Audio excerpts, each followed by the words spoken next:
Tudo bem com vocês? Meu nome é Jandernay, eu estou entrando aqui para nós conversarmos um pouquinho sobre o transtorno de personalidade narcisista, mas antes disso, meu querido, minha querida, vocês que me acompanham aqui nesse canal, Dormindo com o Inimigo, meu nome é Jandernay Santos, eu sou pastora aqui em Goiânia e não sou uma mera sobrevivente de um relacionamento abusivo com o narcisista, eu sou uma mais que vencedora, amém? Por meio daquele que me amou. Através de Cristo eu encontrei a minha libertação.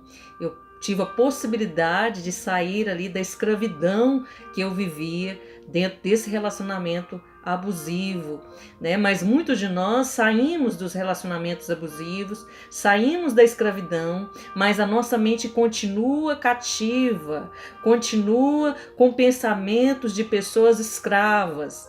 Então eu quero com esse conteúdo te levar para esse ambiente de entendimento, ok? Mas antes disso, meu querido, minha querida, não se esqueça de estar compartilhando essa live. Quando você acabar de assistir aqui, você compartilha com o máximo de pessoas que você puder, né? Vamos ranquear esses vídeos que estão aqui nesse canal. Vamos aumentar aí as inscrições para alcançar outras pessoas que estão passando ou que passaram por relacionamentos abusivos com narcisistas, principalmente religiosos. Então me ajuda aí, você homem de Deus, você mulher de Deus, amém? Curte, né? Dá o seu like aí, né? Agora você tem essa possibilidade de dar o seu like aí, ou dislike, você que sabe. Né? Se você não gosta do conteúdo, você também tem total direito de dar o dislike. Se inscrever no canal, curtir e acionar o sininho das notificações, ok? Tá tudo aí abaixo, aí você consegue fazer todas essas 3 etapas aí, me ajudar a alcançar outras pessoas, né? A trazer esse entendimento sobre esse transtorno de personalidade narcisista.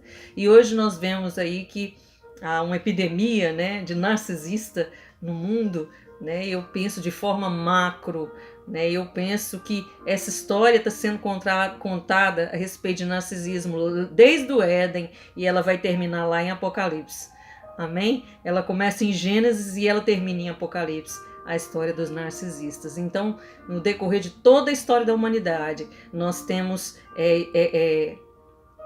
pessoas falando a respeito desse assunto de narcisismo de uma forma ou de outra. Pode ser que não usam a nomenclatura narcisismo, não usa narcisista, né, o transtorno, né, ali os traços deste transtorno para falar que as pessoas, né, aonde nós estamos podem ter esse transtorno de personalidade narcisista, ok?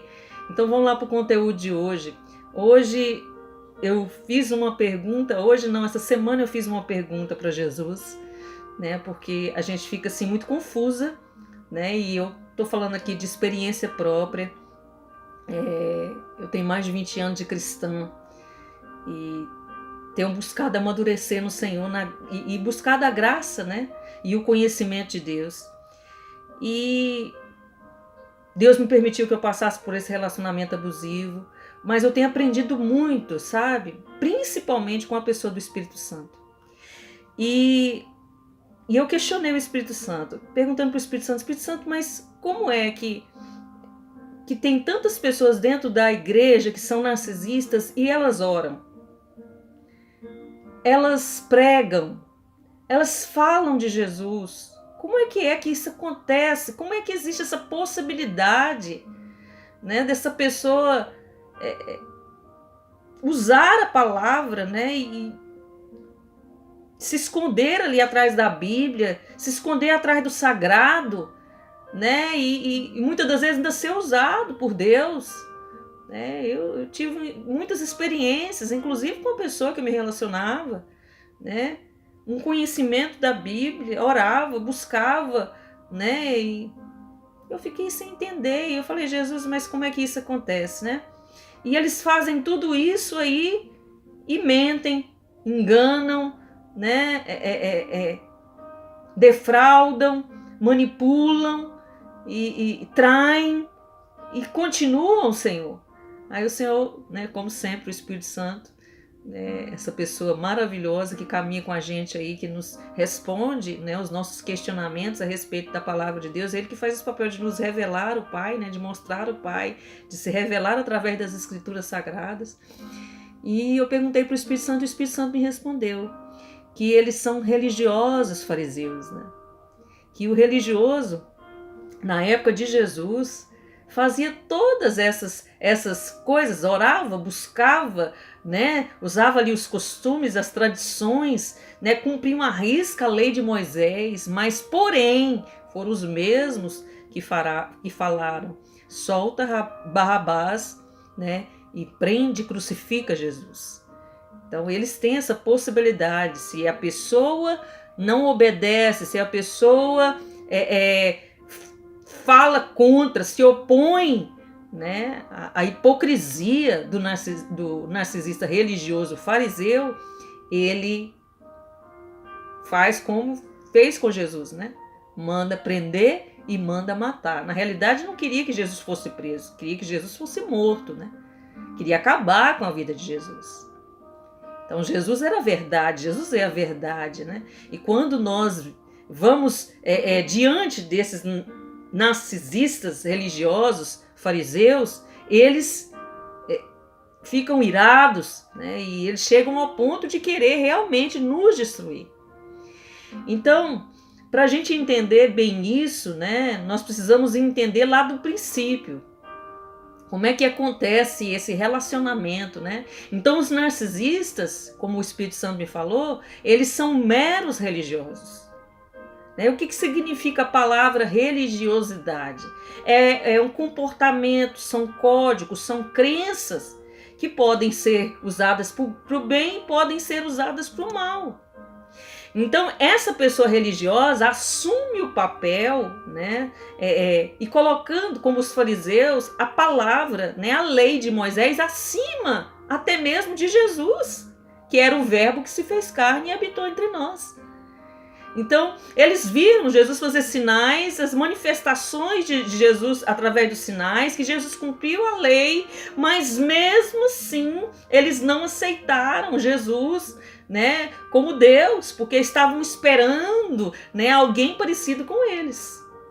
Um narcisista religioso, um narcisista fariseu, né, alguém que estivesse chegando ali quisesse ser ovacionado, né, não quisesse ser admirado, quisesse ser colocado no pedestal, né, quisesse ser validado. Não, Jesus veio em forma de servo, em forma de homem, né?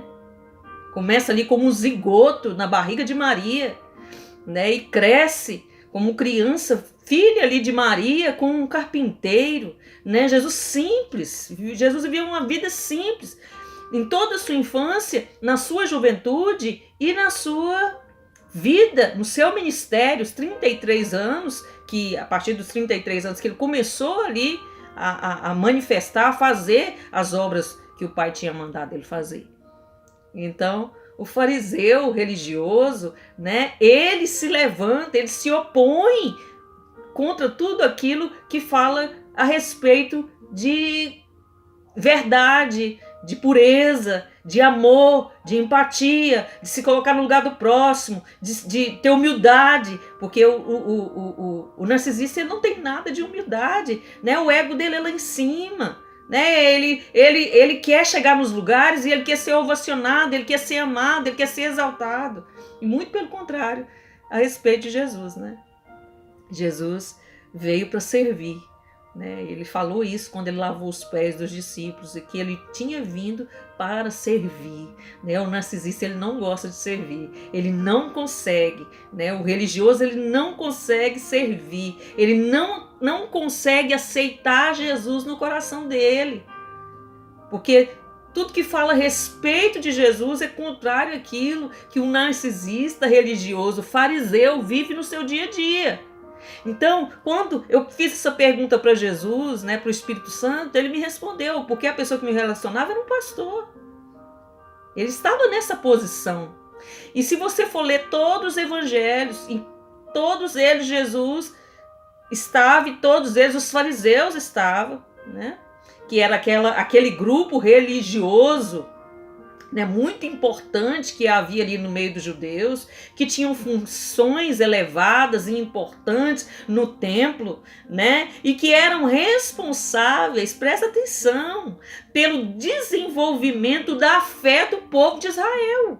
Então era esse povo que levava, esses fariseus que levavam o povo a adorar a Deus, né, que ensinava adoração, né, através da vida deles, das suas experiências, daquilo que eles estavam vivendo dia após dia. Então, por isso que fala a respeito dessa religiosidade que Jesus combateu, chamou eles de raça de víboras, né? Que eles eram como sepulcros caiados, que eram para ouvir o que eles falavam a respeito da lei, mas não era para viver como eles viviam.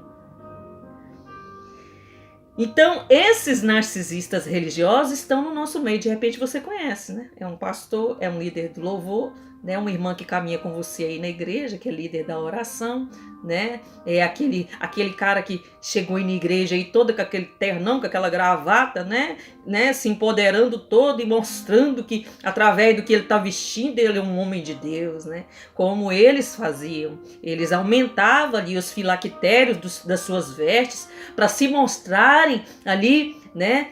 Maravilhosos, né? As suas vestes, né? Deveriam ser admiradas. Então, às vezes você está aí dentro da denominação e não está entendendo que você está se relacionando com um narcisista religioso fariseu.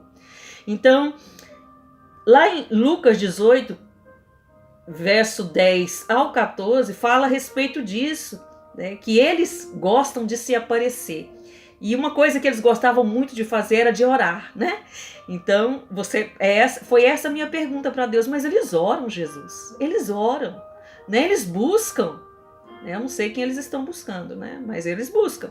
E eles estão orando, eles estão buscando, né? Mas eles estavam, né? Tem essa situação lá do templo que eles estão orando e falando: Senhor, eu devolvo o meu dízimo, eu devolvo a minha oferta. Eu não sou como aquele pecador publicano, né? Deus me livre daquela pessoa, né? Porque aquela pessoa é pecadora. Então ele estava orando lá, esse fariseu religioso, narcisista. E ao mesmo tempo tinha um publicano lá se humilhando, falando: Deus me perdoa, realmente eu sou um pecador, vem com a tua graça, vem com a tua presença, né? Sobre mim, me perdoa os meus pecados. Então tá vendo aí? Dá para entender, né? Lógico que nós não vamos colocar todo mundo no pé de igualdade, né? Não todo mundo que está orando é fariseu, é religioso, não. É a forma deles viverem, é a forma deles mostrarem o relacionamento deles com Deus. É sempre querendo se aparecer, é orando alto para todo mundo ouvir, para se mostrar, para dizer que eles são fiéis, né? A palavra, a lei, que eles são cumpridores da lei. Então eles se achavam superiores. É assim que o narcisista se manifesta, né? Um dos principais sinais. Eles se acham superiores às outras pessoas do mundo, né? Só que não. E eles olham para as pessoas que estão pecando com desprezo. Porque não estão pecando o mesmo pecado deles. Ou até estão pecando o mesmo pecado deles. Porque tem algo muito interessante que acontece no nosso meio, né? Esses religiosos gostam muito de usar Davi para dar a desculpa do adultério deles. Não, mas Davi caiu e Deus perdoou e ainda colocou em Davi, né? Aí muitos falam que um peso espiritual de dizer que Davi era um homem que tinha adulterado, mas era segundo o coração de Deus. Mas nós vamos ver Davi pecando uma vez do pecado de adultério, né? E ele ouviu a voz ali do profeta, obedeceu a voz do profeta, recebeu as consequências do pecado dele, sabe? E nós não vamos ver também ali no Novo Testamento os apóstolos caírem nesse pecado de adultério. Então, Deus mostra explicitamente o erro, né, o pecado de Davi e não quer que nós venhamos imitar. Então, esse fariseu aponta o dedo, né? Ele quer tirar o cisco que está no olho do irmão, mas ele tem um alqueiro no olho dele. Né? Ele está ali praticando um adultério e está falando para o outro que não pode praticar. Tá me entendendo? Ele tem ali o suprimento secundário, ele tá tendo ali, ele fazendo triangulação dentro da igreja, ele tem uma amante há muito tempo, mas sobe lá no púlpito e fala que não pode adulterar. E adultera. Outra coisa que eles fazem, eles não se sentem, né? Eles não se sentem bem perto de Jesus. Né? Eles não entendem Jesus. Lembra lá a história da mulher que entra na casa de Simão, quebra um vaso de unguento caríssimo, derrama aos pés de Jesus e faz toda aquela adoração diante de Deus, né? Aquele Simão ficou irado com aquilo, porque viu que Jesus se importou com aquela mulher. Então, o narcisista religioso fariseu odeia quanto Jesus se importa com a gente, quanto Jesus olha pra gente, sabe?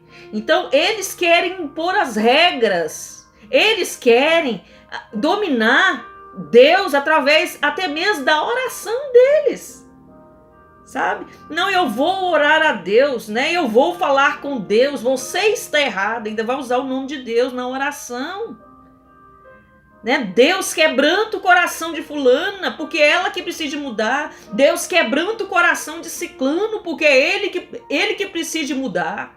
Ele que está no pecado, ela que está no pecado. Então ele não se sentiu bem. Simão era um religioso, né? Um narcisista religioso, fariseu, que não se sentiu bem, que não entendia Jesus. Então eles odeiam quem nos entendem, né? Quem está entendendo esse transtorno, quem fica do nosso lado, quem nos abençoa, quem se preocupa com a gente. Outra coisa que acontece com eles são apegados a coisas que não importam. Lucas 11, verso 37, verso 38, fala a respeito que eles lavavam as mãos até aqui. Faz igual os médicos, né? Aquela sepsia da mão ali, né? E Jesus certa feita falou que o que era pecado e errado não era o que entrava pela boca, era o que saía. Eram as palavras que saíam, né? Eram as atitudes que aquelas pessoas tomavam através daquilo que eles estavam falando, as ordens, né? O rigor que eles queriam dizer a partir da lei, uma coisa que nem existia. Não está na lei fazer isso, lavar as mãos antes de comer, né? E eles criticaram os discípulos de Jesus, né? Criticaram Jesus porque Jesus não lavava as mãos antes de comer. Então eles se importam com regras, né, que não tem nada a ver com a palavra de Deus. E fazem isso também a respeito do divórcio. Jesus permitiu o divórcio a partir do adultério. Ali quando há uma traição, aquela mulher tem o total direito de pedir a carta de divórcio. Aquele homem tem total direito de pedir a carta de divórcio. É a palavra de Deus que diz. Então eles vão mudar a palavra, né? Eles vão usar a palavra contra nós, para nos manipular. Outra situação que eles gostam de fazer muito, que é a marca do fariseu, né, religioso narcisista, que eu quero encerrar aqui, é a hipocrisia. Eles são hipócritas, né? Eles falam e não fazem. É aquela questão, chega, pede perdão, não me perdoa, né? Vão lá, faz tudo que eles fazem, faz o bombardeio de amor, depois vai desvalorizando aquela vítima, depois no final descarta aquela vítima, aí quer fazer o Hoover, quer voltar atrás, quer sugar aquela vítima novamente, aí vem usando a hipocrisia da religiosidade, né? Falam, pede perdão, né? Parece que realmente eles mudaram, parece que realmente eles estão querendo algo sério com Deus, usa o nome de Deus, usa a Bíblia, usa a palavra para manipular suas vítimas, para que as suas vítimas voltem novamente ali para o ciclo do abuso, né? Para não perder os membros da igreja, manipula os membros, sabe? Usam a palavra, usam ali um aconselhamento que deu para aqueles irmãos, uma conversa que aqueles irmãos tiveram com ele. Então vão usar, né, a hipocrisia para prender aquelas pessoas no ciclo do abuso. Eles não gostam de se submeter à verdade. Não gostam, eles não aceitam se submeter à verdade, eles não aceitam se submeter a Deus. Então, para me encerrar aqui, na realidade, tudo isso aí é um teatro. A oração é um teatro, a leitura bíblica é um teatro, né? Eles conhecem a Bíblia como o diabo conhece. O diabo conhece a palavra de Deus Ele fez um seminário lá no céu, o diabo. Ele conhece de toda a lei, ele conhece de toda a palavra de Deus. Crê em Deus, mas não obedece, a ponto de tremer, mas não obedecer. Da mesma forma são esses narcisistas religiosos fariseus. Conhece de Gênesis, Apocalipse, prega muito melhor do que nós, conhece toda a lei, conhece o Novo Testamento, sabe o que é certo, sabe o que é errado, mas não obedecem. Então, na realidade, muitos deles só tomaram banho de piscina, muitos deles, né, levantaram a mão ali para aceitar Jesus, né? O problema não é eu levantar minha mão e aceitar Jesus. Jesus já deu, né, o favor imerecido, a salvação que é de graça para todos nós. Nós não merecemos, mas o problema está em quem está fazendo esse papel, né? Esse teatro. Eu estou recebendo Jesus, eu sou salvo, eu sou uma mulher de Deus, eu sou um homem de Deus. Então, o que vale para mim e para vocês? Diagnóstico, principalmente espiritual, buscando discernimento diante de Deus, buscando o Espírito Santo, né, através da sua intuição no Espírito, se aquela pessoa realmente é uma pessoa que é salva, é uma pessoa que realmente está sendo transformada por Deus, que aquela pessoa realmente recebeu Jesus verdadeiramente, para que você possa se relacionar, para que você possa caminhar junto com essa pessoa. E se você está dentro de um relacionamento abusivo com esse tipo de religioso, fariseu, o que você tem a fazer? Orar a Deus, buscar a Deus, né? Tomar a atitude que já é ensinada aí pela ciência, pelos estudiosos, né? Os psicólogos, psiquiatras, terapeutas, fazer tudo aquilo que eles têm ensinado, mas usar sim a palavra de Deus ao seu favor. Amém? Use a palavra de Deus ao seu favor, em nome de Jesus. Amém? Muito obrigada por ter assistido. Não se esqueça de compartilhar. Um grande abraço e até mais.